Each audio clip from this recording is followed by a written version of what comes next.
Премьер-министр Улугбек Марипов навестил раненых и пострадавших в ходе последних событий на кыргызско-таджикском участке государственной границы в Баткенской области, которые в настоящее время проходят лечение в Бишкекском научном центре травматологии и ортопедии. Премьер-министр побеседовал с пострадавшими, получившими ранения разной степени тяжести в результате пограничного инцидента в Баткенской области и рассказал о принимаемых правительством мерах по решению приграничных вопросов и деэскалации конфликта.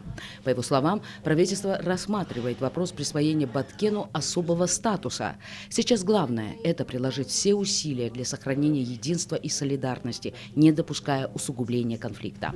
Кыргызский народ всегда был сильный духом. Благодаря сплоченности и единству нам удастся сообща пережить эти трудные времена, сказал Улугбек Марипов.